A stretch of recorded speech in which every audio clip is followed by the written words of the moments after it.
Good evening. Alec with Unitil here with an update about today's storms. At approximately 5:30 this afternoon, we saw a band of embedded thunderstorms pass through our service territory, which caused a number of outages.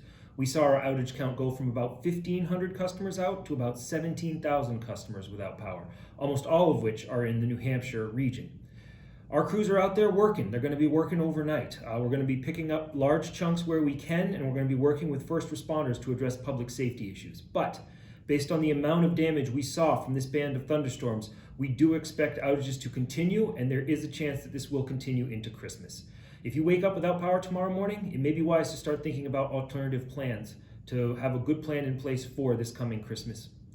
We're going to keep out there. We're going to keep working. I will continue to give you updates as we get them about what's going on in the field, and we encourage everyone to stay safe, avoid downlines, and get more information about our restoration on unitil.com.